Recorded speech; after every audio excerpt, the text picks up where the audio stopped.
With my work for DSJ, or Rebirth for the Cool, the most important thing I want to address, what was the domino effect of the discriminations? People got told it was a fad, they got told it wasn't a relevant dance form, so people left the art. And all those people took up the culture and started to show people that, yo, we can make money from this thing. Or now what's happening is we have got recognition now, validation. So I'm one of the individuals who stayed around to validate it because I believed in it. Other individuals left and became promoters of salsa, promoters of jazz, promoters of ballet, promoters of various other styles, ballroom, and left UK club jazz dancing. Now what does that say? It's an important statement. If people left their own art form, what does it state? And how did that happen? How that happened was through cultural assimilation education. 50s, 60s, 70s, 80s children all had cultural assimilation education, which was basically any other style, other art form besides their own has relevance. That's what they got taught.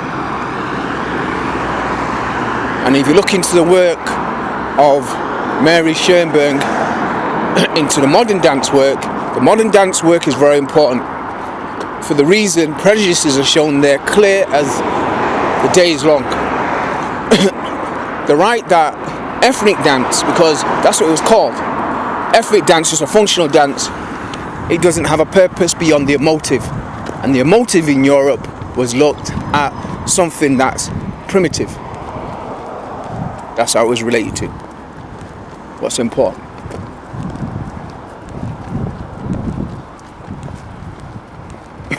Now today we're in freestyling. So my work is look at then and now and identify the discriminatory knowledge that was spread and what was the domino effects. I've known Mary Schoenberg's book, and we need to understand the people who were pushing modern dance. What was their background? Where were they coming from? This shows very relevance to Europeans having a strong prejudice to African diaspora dance. It's there in the books. I was a child that learned creative dance. Creative dance was seen as the intellectual part of dancing. But my social dancing was seen as the immature type of dancing. It's not done with intellect. To dance is to think. To dance is to learn. To dance is to develop. So why did individuals tell us that? That goes back to preconceived ideas about black people a long time before we were dancing. People really need to understand that. Double standards were happening. Improvisation was allowable as long as individuals can bring a context for themselves, but as soon as we bring our dancing, oh, boom, because they don't understand it. It's inconceivable that it could have a practice, it could have an aesthetics. But the answers in the movement, it shows it has aesthetic. Any ballet teacher who's got nous knows when a person goes to the bar,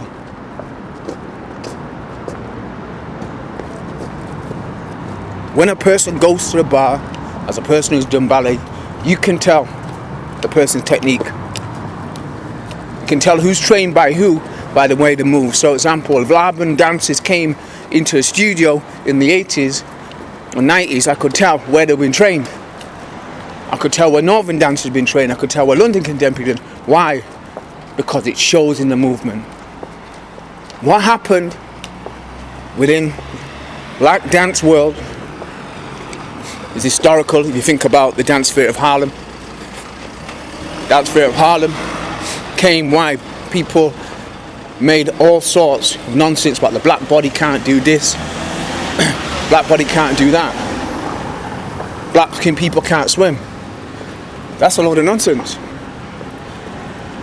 These are double standards. Remember the swimmer, Sharon, boom, boom, boom, won so many gold medals. She's identified blacks can't swim because of bones, this and that. That's a lot of rubbish. That is untrue. There's a lot of knowledge out there. So I'm going to use models first to set up any discussion we're going to have. We're going to use the known and unknown model to say, and then put question marks in the known. So I have my models that will enable me to talk in a simple, intelligent way to individuals very quickly to identify there's double standards going on. And what's happened over the years has been those who discredited the dance of UK club jazz dance are now getting the accolades for it. Most importantly, this dance happened in our homes and in our community. It never happened in no white DJ's backyard. That's impossible. Listen to me very carefully. It never happened in no white Anglo-Saxon's DJ's home. You need to understand this clear as the day one, because there's a history, there's a heritage to the way we learn to dance. Now, we're just not talking about dancers. We're talking about the best pioneering dancers that are around. That's what I document. Brothers in Jazz had a foundation. Something in there, 0 to 5 years, is a reason why they're dancing.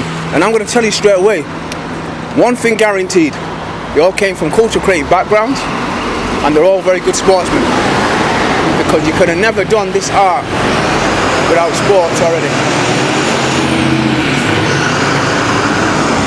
The sports is what drove it.